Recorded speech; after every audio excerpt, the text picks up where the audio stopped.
The officer put me in handcuffs on the floor of my own barbershop, while a 14-year-old boy watched from my chair, half his hair still uncut. $700,000 and a termination letter would come later. But in that moment, on that cold linoleum I had mopped myself that morning at 6 a.m., all I could think was, this is the floor my father walked me across when I was 7 years old and said, "One day, Marcus, this will all be yours." He never mentioned anything about this part.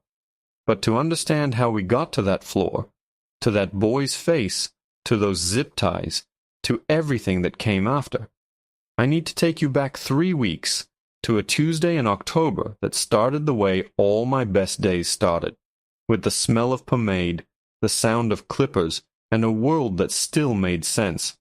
I had owned Johnson's Cuts for 11 years, not managed, not worked at, owned. The deed was framed on the wall next to my business license and a photograph of my father cutting Mayor Williams's hair in 1987, back when this neighborhood was different and the same all at once. 4 chairs, 2 of which I rented to my boys Deshaun and Rico, men I'd known since we were trading lunchboxes in 6th grade.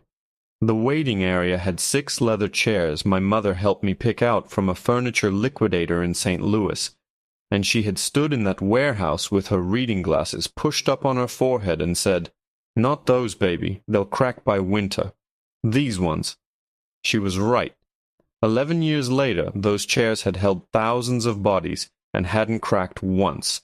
The walls were covered in photographs, athletes, musicians, kids from the block who'd graduated college, kids who'd come back home, kids we'd lost who we refused to stop seeing. It was a barbershop the way a church is a building, technically accurate and completely insufficient as a description. My regulars came in around 9. Mr. Patterson, 73 years old, every Tuesday without exception, same trim since 1994.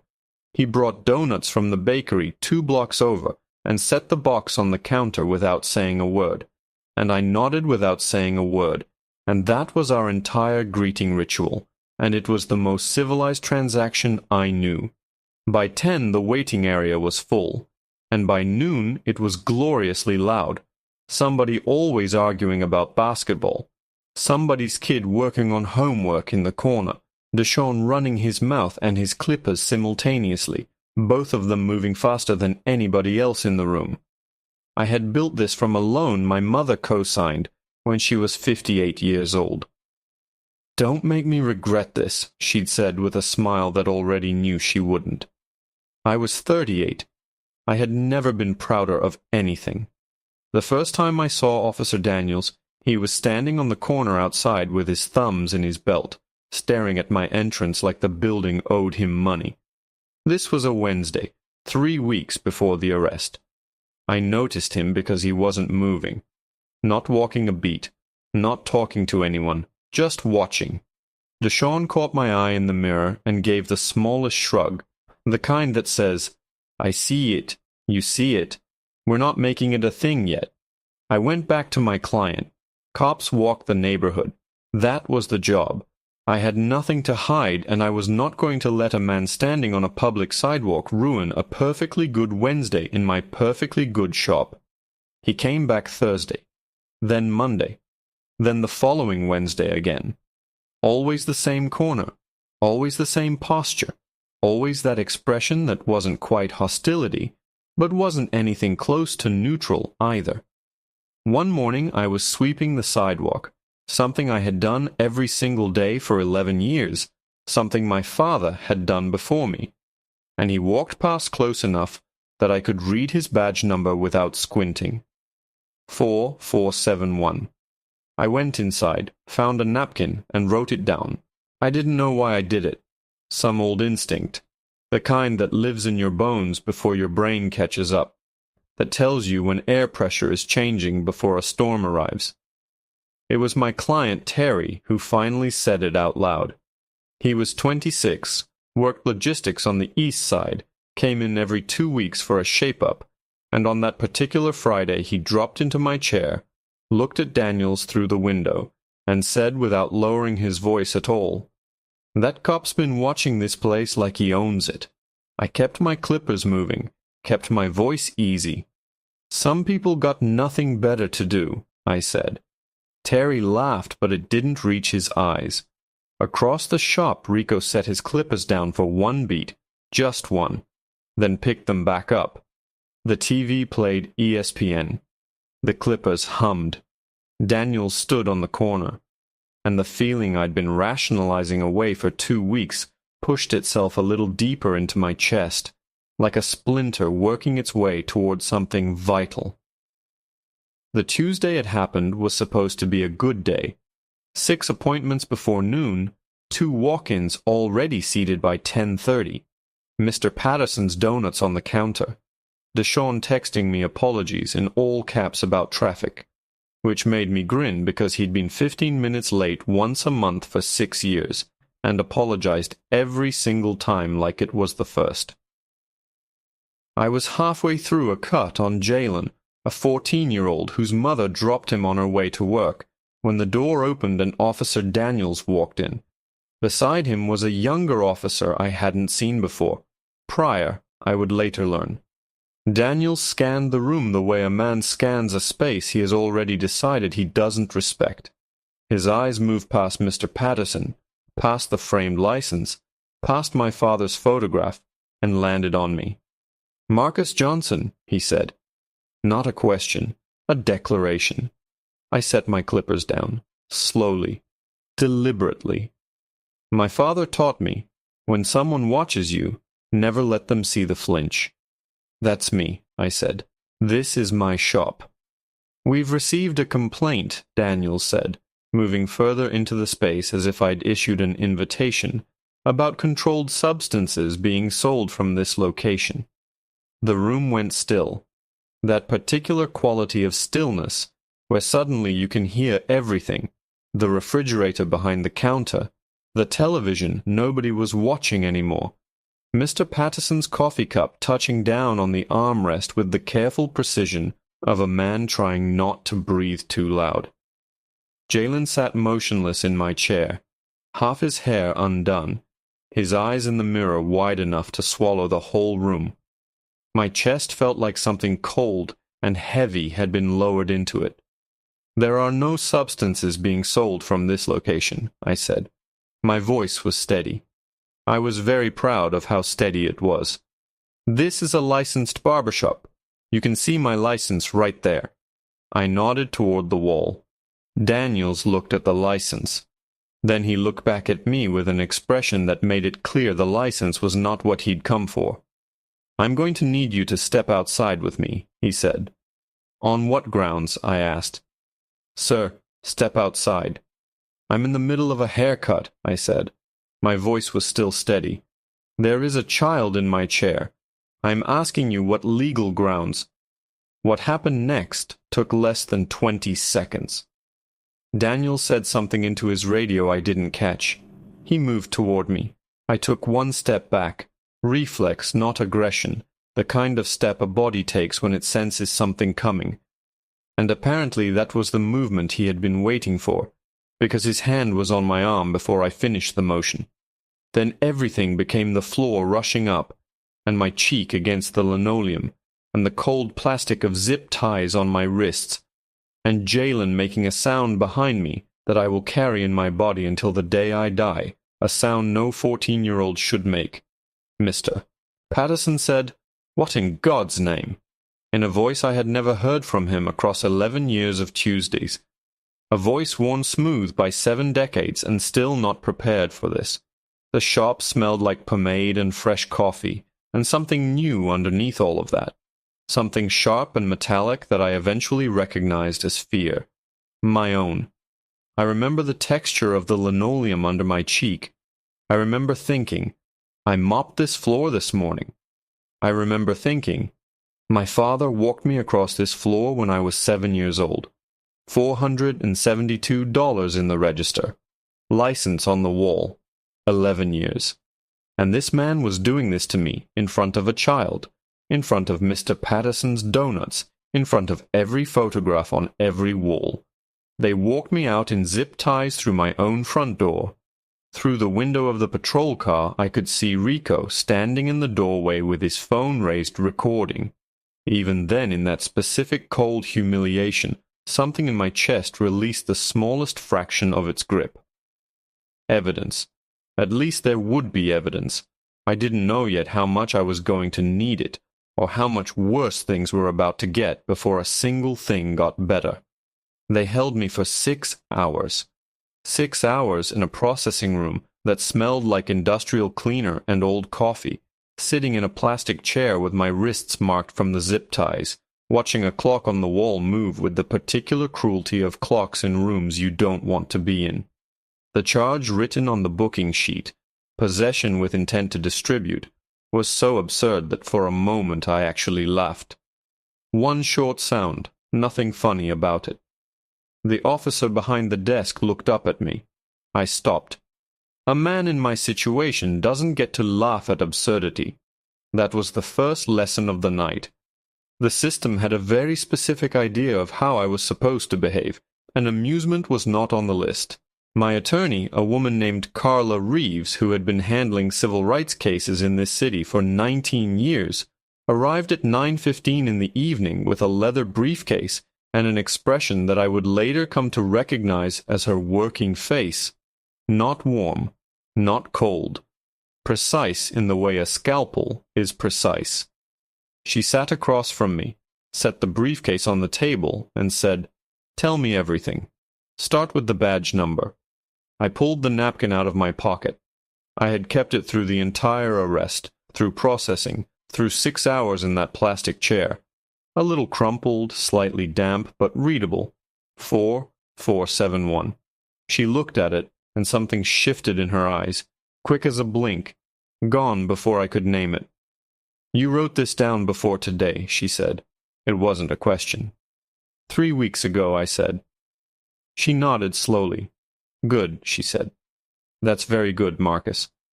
I didn't understand what she meant until the next morning, when she called me at 7 a.m. and said, "The DA dropped the charges." I was sitting at my kitchen table, hadn't slept, had been staring at the same cup of coffee for 40 minutes while it went from hot to cold to something I didn't want anymore. When she said those words, my hand tightened around the mug so hard my knuckles ached. "On what basis?" I asked, though part of me already knew. "On the basis," Carla said, with the measured satisfaction of someone who has been waiting for a very specific moment, "that there was no probable cause. There never was. And because your employee recorded the entire thing." She paused. "Rico got it all. Entrance, arrest, the floor, everything." I set the phone down on the table without ending the call, and pressed both hands flat against the wood and breathed. The coffee sat in front of me, cold and dark and untouched. I had mopped that floor.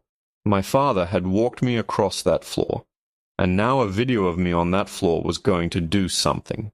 I could feel it the way you feel weather coming, in your bones before it arrives.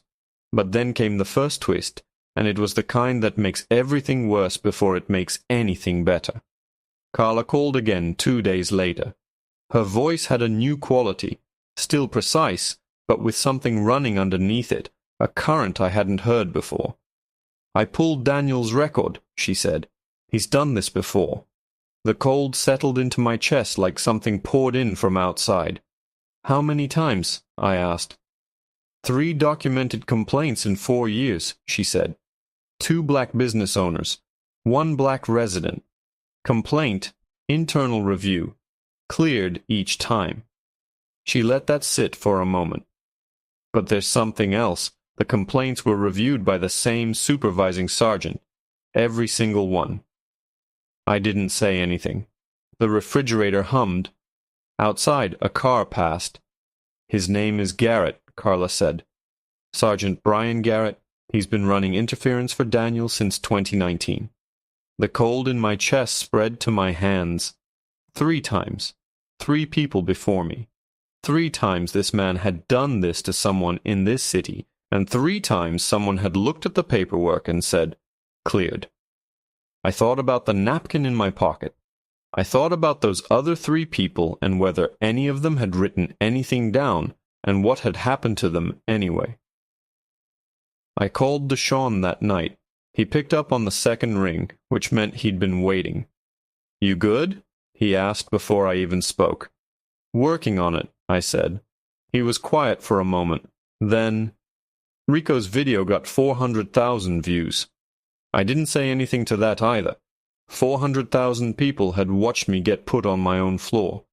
400,000 people had seen Daniels's badge number, his face, his hands on my arms, Jalen frozen in the barber's chair.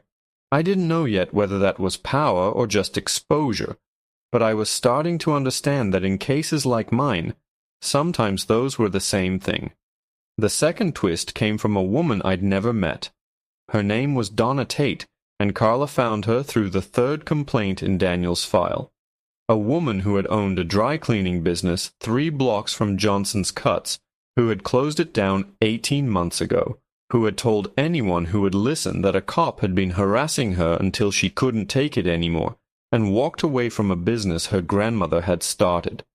Donna was 51 years old, and she agreed to meet us in Carla's office on a Thursday afternoon. And when she sat down across from me, she looked at me for a long moment before she spoke. "Badge number 4471, she said. I nodded. She exhaled. Long, slow, the sound of someone putting down something they'd been carrying for a very long time. "He stood outside my shop for 2 months, she said. Then he came in and told me he'd received a complaint. I didn't have a RICO. I didn't have a video." She looked at her hands. "I had a grandmother's business and no proof, and a lawyer who told me I couldn't win." The 3 of us sat in that office with the afternoon light coming through the blinds in flat white stripes, and nobody said anything for a while, because there wasn't anything to say that the silence wasn't already saying better. That night, I didn't sleep.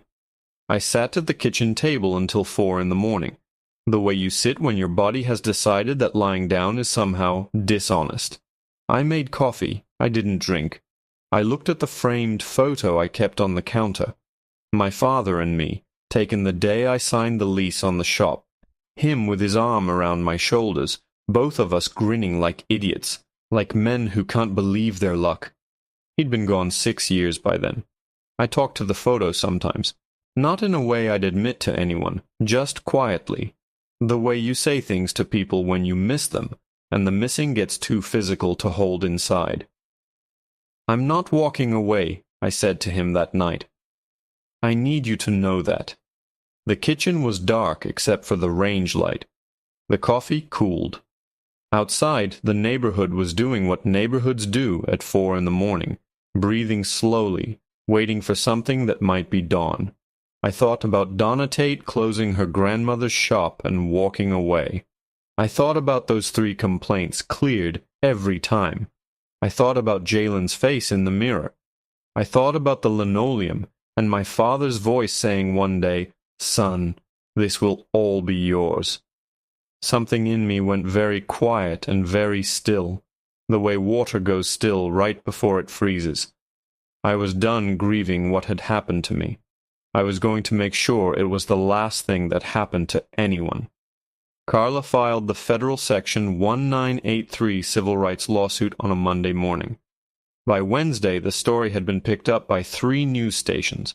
By Friday, the police chief had issued a statement that used the phrase, "We take all allegations seriously" 4 times in 6 sentences, and said absolutely nothing. Sergeant Garrett was placed on administrative leave pending an internal investigation, a development Carla described over the phone with the specific flatness of someone choosing not to celebrate before the work was done. Donna Tate gave a recorded statement. Rico's video was entered into evidence. The napkin with badge number 4471, photographed and preserved, became Exhibit A in a way that made Carla permit herself one small, satisfied nod when the judge acknowledged it. The deposition was a Tuesday in February, 6 months after the arrest. Daniels arrived in a suit that was slightly too small across the shoulders and sat across a conference table from me for the first time since the floor of my shop. He looked smaller than I remembered. Not physically, but in the way a thing looks smaller when you've spent months understanding exactly what it is. His attorney, a man named Schiller, who had clearly advised his client to say as little as possible, sat beside him with his hands folded. Carla had told me before we went in, "Let the video do the talking. Your job is to be calm." I was calm. I had been calm since 4 in the morning at my kitchen table in February of the year before, when something in me had frozen and stayed frozen. I sat in that chair, and I answered every question with the precision of someone who has had 11 months to rehearse the truth. "Officer Daniels," Carla said at one point, sliding a document across the table, "can you identify the date of the last complaint filed against you prior to the Johnson arrest?" Schiller objected. The objection was noted and overruled. Daniels looked at the document. His jaw tightened. A small movement, but the room was very quiet, and we all saw it. He named the date. "And who conducted the review of that complaint?" Carla asked. Daniels's eyes went to his attorney. Schiller gave the smallest shake of his head. "Too late." "Sergeant Garrett," Daniels said. The words came out flat, stripped of everything, like he already understood what they meant, and was simply waiting for the sentence to finish being pronounced. Donna Tate's name came up 4 minutes later. I watched Daniel's face when he heard it. Something moved behind his eyes. Not guilt exactly, not remorse. Something more mechanical, the expression of a man recalculating odds. "How many people, Officer Daniels?" Carla said, her voice as even as poured concrete. "Did you need to destroy before someone wrote down your badge number?" Schiller was on his feet immediately. Carla withdrew the question. It didn't matter. It was already in the room, and everyone in the room had already heard it, and Daniel's face had already answered it with a silence that was louder than anything he could have said. I kept my hands flat on the table. I kept my breathing even. I had one thing to say, and I was saving it. The settlement conference happened on a Thursday morning in early spring, 8 months after the arrest. The city's attorneys had been quietly adjusting their number upward for 3 weeks, which Carla said was a good sign, delivered in the tone of someone who has been doing this long enough to know that good signs are not the same as good outcomes. $700,000. The number landed in the conference room with a weight that everybody felt. Carla looked at me. I looked at the window. Outside, the city was going about its business. Traffic, pigeons, ordinary Thursday. $700,000, and Daniels dismissed from the force, and Garrett stripped of his rank and transferred, and a written policy reform committing the department to supervisory accountability in misconduct complaints. Carla had fought for every clause of that last part. She said it was the most important part. I believed her. We shook hands across the table. The city attorney, a woman who had the look of someone doing a job she had complicated feelings about, met my eyes briefly before she looked away. I thought about whether she would think about Donna Tate's grandmother's dry cleaning business tonight, and whether it would matter. Probably it wouldn't. But the policy was in writing now, and writing had a way of outlasting the feelings of the people who'd signed it. I drove to the shop afterward. It was mid-morning on a Thursday, and the place was open. Deshawn had kept it running through all of it, the way he'd kept it running through everything, which was the thing about Deshawn that I had never properly articulated, and probably never would. I parked outside and sat in the car for a moment, hands on the wheel, looking at the door. The same door. The same sign my father had helped me hang. The letters slightly uneven because we'd had 1 beer too many, and miscounted the spacing and laughed about it and decided it was fine. I got out of the car. I unlocked the door with my key, the key I'd earned, the same key I'd been using for 11 years, and I walked inside. The shop smelled like pomade and fresh coffee, and the particular warmth of a room that has been full of people for a long time. Deshawn looked up from his chair. He didn't say anything. He just nodded, one single nod, and turned back to his client. Mr. Patterson was in my chair, waiting, and the donut box was already on the counter. He looked at me over his reading glasses with that expression that is not quite a smile, and not quite anything else. The expression that belongs to men who have lived long enough to know that some things don't need to be said. "You ready?" he asked. I picked up my clippers. They hummed, warm and familiar, exactly as they always had. "Ready, Mr. Patterson," I said. Months passed. The city implemented the new oversight protocols in November, which made the evening news for one segment and then disappeared into the ordinary business of a city moving forward. Daniel's dismissal was briefly appealed through the police union and then quietly dropped when Carla made it clear that she was prepared to introduce additional evidence that nobody in that arbitration wanted to see introduced. Garrett retired, officially, at the end of the fiscal year. I heard through a former client that he was doing security consulting, which was either ironic or predictable, depending on your perspective. Donna Tate came into the shop one Saturday in December, just walked in off the street, and sat in my waiting area for a moment looking at the photographs on the walls. I came over and stood beside her.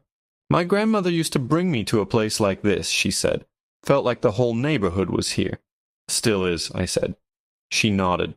She got up to leave, paused in the doorway, and turned back.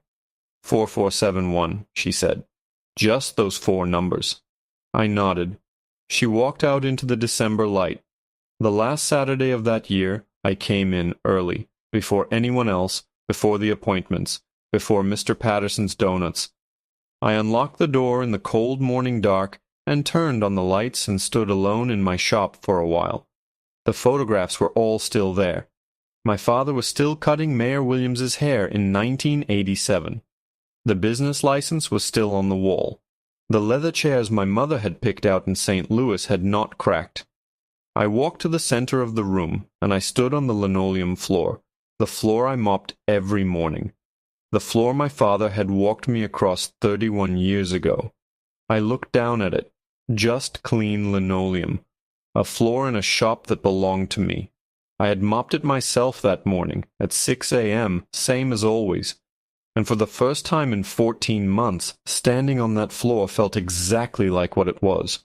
Standing on my own ground, in my own shop, that nobody was ever taking from me again.